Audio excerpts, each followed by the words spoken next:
당신은 삶을 통제하고 있습니까? 아니면 통제하려는 마음에게 통제당하고 있습니까? 우리는 자주 이렇게 말합니다. 조금만 더 관리하면 괜찮아질 것이라고. 일정을 더 촘촘히 만들고, 몸을 더 단련하고, 사람을 더 설득하고, 결과를 더 예측하면 불안이 줄어들 것이라고. 하지만 이상하게도 통제하려는 힘이 강해질수록 마음은 더 긴장합니다. 손에 쥔 것이 많아질수록 잃을 수 있는 것도 많아지기 때문입니다. 통제는 나쁜 것이 아닙니다. 통제가 없으면 우리는 방향을 잃습니다. 책임 있는 사람일수록 통제를 배웁니다. 일을 맡고, 가족을 돌보고, 조직을 이끌고, 미래를 준비하는 사람은 어느 순간 자기 삶을 하나의 제품처럼 다듬기 시작합니다. 문제는 그 다음입니다. 통제가 능력이 되는 순간 우리는 통제할 수 없는 것까지 통제하려 합니다. 사람의 마음, 시장의 흐름, 우연, 노화, 실패, 그리고 자기 안의 두려움까지. 사주차의 두 인물은 이 질문 앞에 정반대로 서 있습니다. 스티브 잡스는 세계를 바꾸기 위해 세계를 밀어붙인 사람입니다. 그는 형태를 정하고 경험을 설계하고 불완전한 것을 참지 않았습니다. 그의 욕망은 분명했습니다. 내가 본 비전을 현실이 따라오게 만들겠다는 욕망. 반대로 노자는 세계를 바꾸려 하지 않는 사람처럼 보입니다. 그는 억지로 밀지 말고, 흐름을 거스르지 말고 비어 있음으로 작용하라고 말합니다. 그의 욕망은 무력함이 아닙니다. 오히려 가장 깊은 통제는 통제를 내려놓을 때 생긴다는 믿음입니다.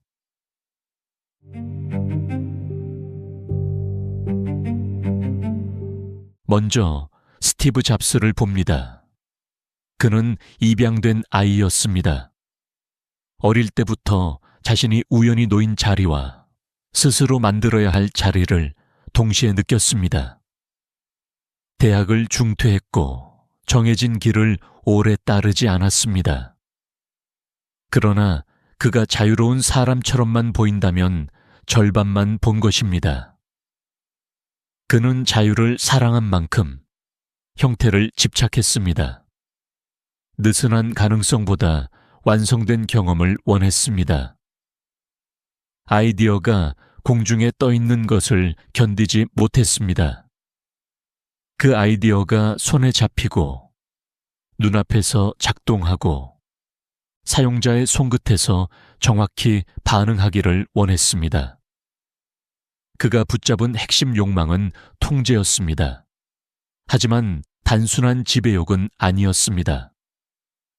그에게 통제란 세계를 자기 머릿속에 선명한 이미지에 맞추는 일이었습니다. 제품의 모양, 화면의 느낌, 포장의 질감, 버튼 하나의 위치까지. 그는 사용자가 무엇을 원하는지 묻기보다 사용자가 아직 모르는 욕망을 대신 보려 했습니다. 그 안에는 창조자의 오만이 있었고 동시에 예술가의 책임감도 있었습니다. 그는 세상을 더 단순하게 만들고 싶어 했습니다. 더 아름답게 만들고 싶어 했습니다. 하지만 그 단순함과 아름다움은 자연스럽게 흘러나온 것이 아니라 수많은 거절과 압박과 수정 끝에 만들어졌습니다. 이 욕망이 강해진 이유는 분명합니다. 잡스에게 현실은 처음부터 믿을 만한 것이 아니었습니다. 제도는 그를 완전히 설명하지 못했고, 학교는 그를 붙잡지 못했고, 시장은 미래를 먼저 알아보지 못했습니다. 그는 자기 확신이 약해지는 순간 아무것도 남지 않을 수 있다는 감각을 알았을 것입니다. 그래서 그는 더 강하게 보았습니다. 더 세게 말했습니다. 더 높은 기준을 세웠습니다.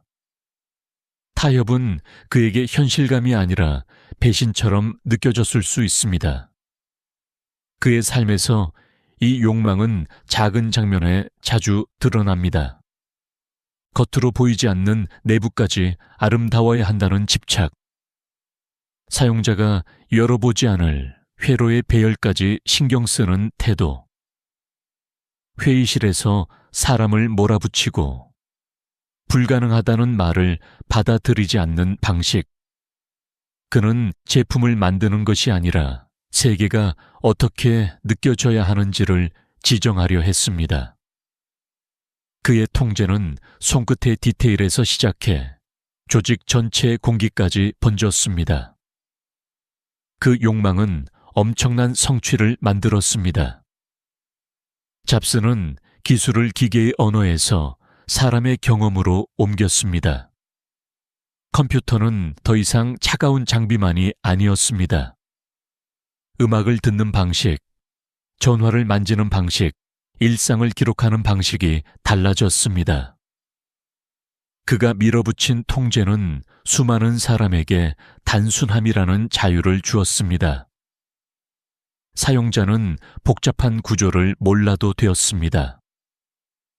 보이지 않는 곳에서 누군가 극단적으로 통제했기 때문에 보이는 곳에서는 편안함이 생겼습니다. 하지만 같은 욕망은 균열도 만들었습니다. 통제는 언제나 비용을 요구합니다. 완벽을 향한 기준은 주변 사람에게 압박이 됩니다. 비전은 때로 타인의 감정을 납작하게 만듭니다.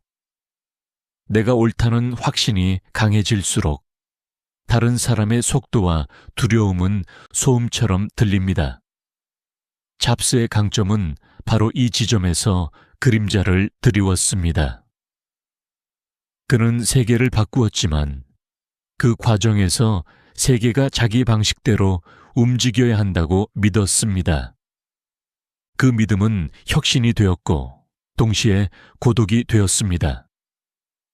오늘의 시청자에게 잡스는 낯선 인물이 아닙니다. 우리는 모두 작은 잡스처럼 살 때가 있습니다. 팀을 완벽하게 움직이고 싶고, 프로젝트의 결과를 예측하고 싶고, 가족의 미래를 안전하게 설계하고 싶습니다. 내가 놓치면 무너질 것 같아서 더 많이 확인하고 더 세게 붙잡습니다. 성과를 만든 사람일수록 이 습관은 더 깊습니다. 성공 경험은 우리에게 말합니다. 네가 통제했기 때문에 이겼다고. 그러나 삶은 어느 순간 반대로 묻습니다. 그 통제 때문에 무엇을 잃고 있느냐고. 스티브 잡스를 한 문장으로 정리하면 이렇습니다. 그는 세계를 아름답게 만들기 위해 세계가 자기 비전에 복종하기를 바란 사람입니다. 그의 이야기는 통제가 어떻게 창조가 되며 동시에 어떻게 한 인간을 조여오는지를 보여줍니다. 아주 가까운 문제입니다.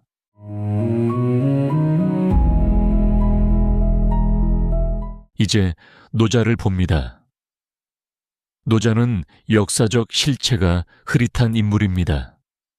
그러나 바로 그 흐릿함이 그의 사상과 닮아 있습니다. 그는 무대 위에서 자신을 증명하는 사람이 아닙니다. 강한 주장으로 세계를 이기는 사람이 아닙니다. 오히려 그는 물러서 있는 사람입니다. 보이지 않는 자리에서 세계가 이미 움직이고 있음을 보는 사람입니다. 그에게 중요한 것은 무엇을 더 붙잡는가가 아니라 무엇을 억지로 붙잡지 않는가입니다. 노자가 붙잡은 핵심 욕망은 역설적입니다. 그는 통제를 버림으로써 더 깊은 질서를 얻고 싶어 했습니다. 무위는 아무것도 하지 않는 게 아닙니다. 무책임하게 방치하는 것도 아닙니다. 억지로 하지 않는 것입니다. 자기 불안을 세계 위에 덮어씌우지 않는 것입니다. 흐름이 이미 있는 곳에서 힘을 과하게 쓰지 않는 것입니다. 물은 약해 보이지만 바위를 깎습니다.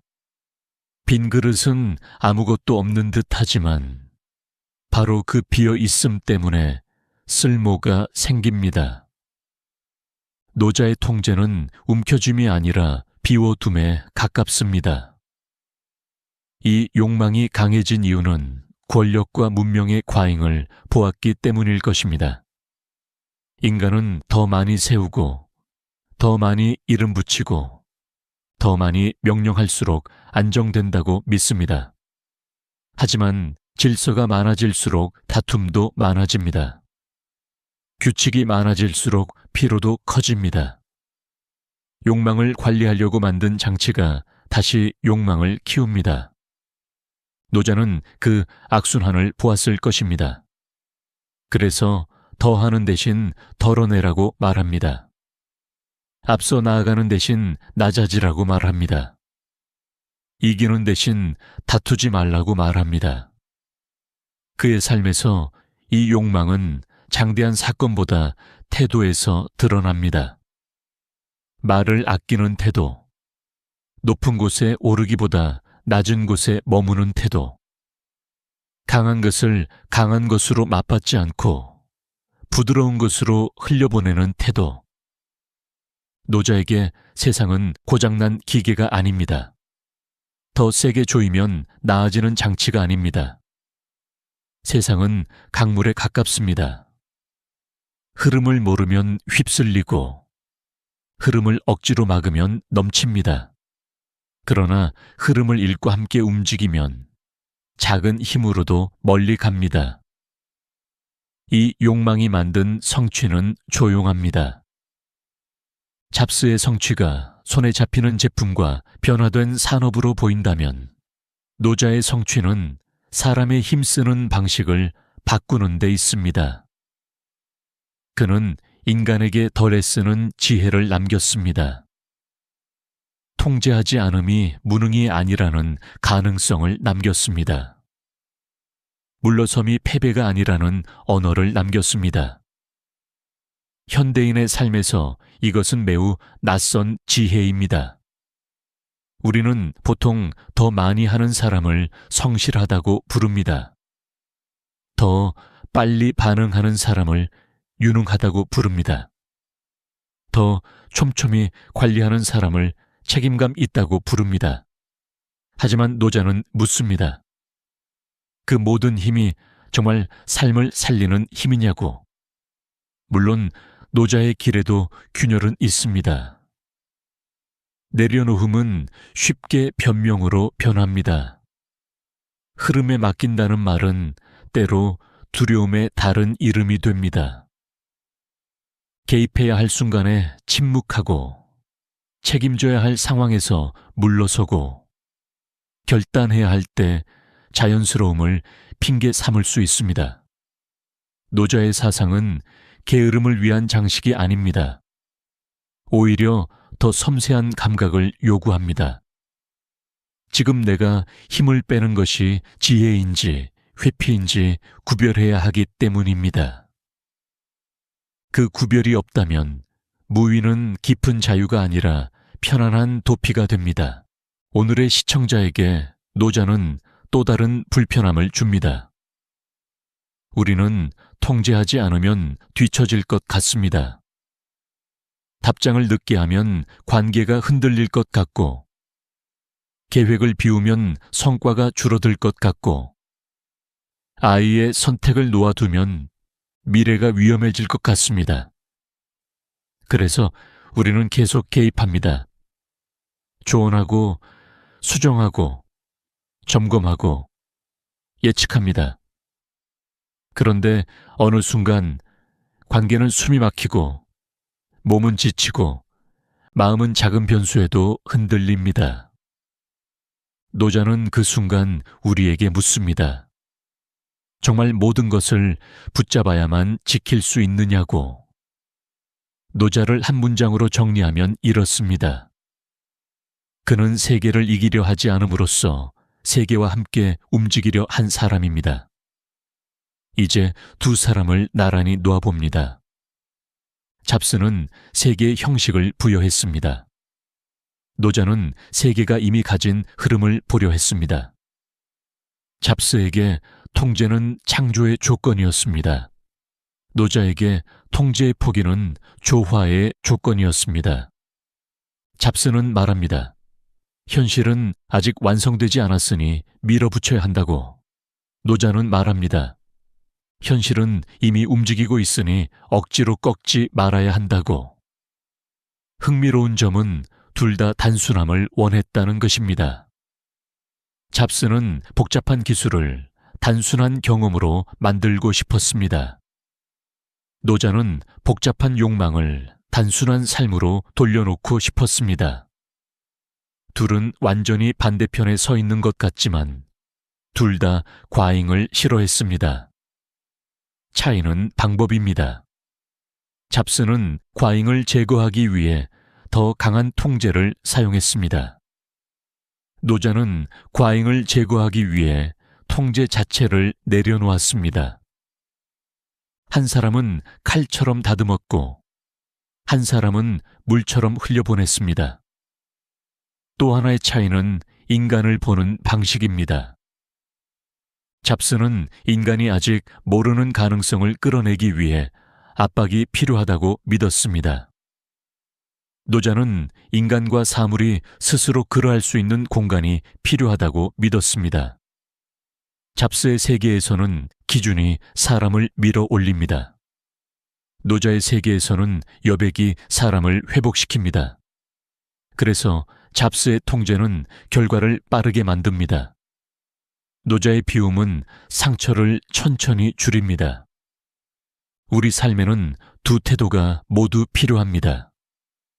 모든 것을 흐름에 맡기면 아무것도 만들 수 없습니다.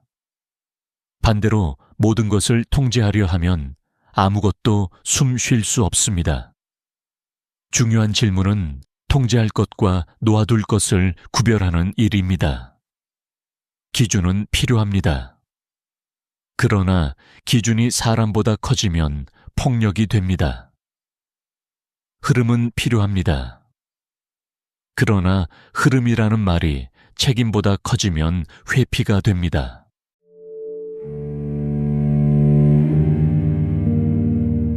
이제 질문은 우리에게 돌아옵니다. 당신은 요즘 무엇을 너무 세게 붙잡고 있습니까? 일의 결과일 수 있습니다. 당신이 세운 계획일 수 있습니다. 타인의 반응일 수 있습니다. 자녀의 미래일 수 있습니다. 몸의 컨디션, 돈의 흐름, 커리어의 속도, 관계의 온도일 수 있습니다. 붙잡는다는 것은 사랑의 표현이기도 합니다. 중요하기 때문에 관리합니다. 잃고 싶지 않기 때문에 확인합니다. 책임지고 싶기 때문에 개입합니다. 그러나 어떤 붙잡음은 어느 순간 대상이 아니라 나 자신을 조입니다. 더 잘하려는 마음이 나를 더 좁게 만들고 지키려는 마음이 관계를 더 불안하게 만듭니다. 반대로 당신은 무엇을 너무 쉽게 놓아버리고 있습니까? 잡아야 할 기준을 흐름이라는 말로 미루고 있지는 않습니까? 말해야 할 불편함을 평화라는 말로 덮고 있지는 않습니까? 결정해야 할 일을 자연스럽게 되겠지라는 말로 피하고 있지는 않습니까? 노자의 내려놓음은 아무 책임도 지지 않는 태도가 아닙니다. 그것은 가장 작은 힘으로 가장 깊은 변화를 만드는 감각입니다. 그러려면 먼저 현실을 정확히 보아야 합니다. 어디에 힘을 써야 하는지, 어디에서 힘을 빼야 하는지, 어디까지가 내 몫이고 어디부터는 삶의 몫인지 알아야 합니다. 스티브 잡스는 우리에게 말합니다. 흐릿한 비전은 현실을 바꾸지 못한다고. 무언가를 만들고 싶다면 기준을 세워야 한다고. 보이지 않는 디테일까지 책임져야 한다고. 세상은 저절로 아름다워지지 않는다고. 그 말은 맞습니다. 우리의 일, 우리의 작품, 우리의 관계 중 어떤 것은 강한 의지 없이는 끝내 형태를 얻지 못합니다. 노자는 우리에게 말합니다. 그러나 모든 것을 네 손으로 만들 수는 없다고. 세상에는 기다려야 열리는 문이 있고 비워야 들어오는 바람이 있으며 놓아야 살아나는 관계가 있다고. 힘을 쓰는 능력만큼 힘을 거두는 능력도 필요하다고. 그 말도 맞습니다. 우리의 삶에는 더 밀어붙여서 해결되는 문제보다 더 정확히 멈추어야 풀리는 문제가 많습니다. 통제는 인간을 앞으로 나아가게 합니다. 하지만 통제만 남으면 인간은 굳어집니다. 내려놓음은 인간을 부드럽게 합니다. 하지만 내려놓음만 남으면 인간은 흩어집니다. 그래서 통제의 지혜는 더 강해지는 데 있지 않습니다. 더 약해지는 데만 있지도 않습니다. 그 지혜는 손의 압력을 조절하는 데 있습니다. 쥘 때 쥐고 펼 때 펴는 것, 밀 때 밀고 기다릴 때 기다리는 것, 내가 할 수 있는 일을 끝까지 하되 내가 할 수 없는 일 앞에서는 삶을 적으로 만들지 않는 것. 오늘 당신의 하루에도 작은 선택이 있을 것입니다. 회의에서 끝까지 밀어붙여야 할 기준이 있을 수 있습니다. 가족에게 더 이상 조언하지 말고 들어야 할 순간이 있을 수 있습니다. 자기 자신에게 엄격해야 할 일이 있을 수 있습니다. 반대로 자기 자신을 더 몰아붙이지 말아야 할 밤도 있을 수 있습니다. 그 선택 앞에서 잡수와 노자는 서로 다른 방향을 가리킵니다. 한 사람은 말합니다. 형태를 만들어라. 다른 사람은 말합니다. 흐름을 막지 마라. 둘 중 하나만 정답은 아닙니다. 문제는 내가 지금 두려움 때문에 통제하는지, 사랑 때문에 책임지는지입니다. 문제는 내가 지혜 때문에 내려놓는지, 회피 때문에 물러서는지입니다. 그 차이를 알아차리는 순간 통제는 폭력이 아니라 창조가 됩니다. 내려놓음은 포기가 아니라 자유가 됩니다. 마지막으로 이렇게 묻고 싶습니다. 지금 당신의 손은 무엇을 움켜쥐고 있습니까? 그리고 이제는 무엇을 조용히 놓아주어야 합니까? 스티브 잡스는 세계를 바꾸기 위해 붙잡았습니다. 노자는 세계와 함께 흐르기 위해 놓았습니다. 우리의 삶은 그 사이 어딘가에 있습니다. 완벽하게 통제할 수도 없고 완전히 맡길 수도 없습니다. 다만 매일 조금씩 배울 수는 있습니다. 어디에서 힘을 써야 하는지, 어디에서 힘을 빼야 하는지, 그리고 무엇보다 삶을 이기려는 마음이 삶을 잃게 만들고 있지는 않은지. 통제는 필요합니다. 그러나 통제보다 더 큰 것은 삶을 듣는 능력입니다. 놓아버림도 필요합니다. 그러나 놓아버림보다 더 큰 것은 책임있게 비워두는 용기입니다. 오늘의 질문은 단순합니다. 당신은 삶을 다루고 있습니까? 아니면 삶을 두려워해서 붙잡고 있습니까? 그 대답은 거창한 결심보다 오늘 손의 힘을 조금 다르게 쓰는 데서 시작됩니다.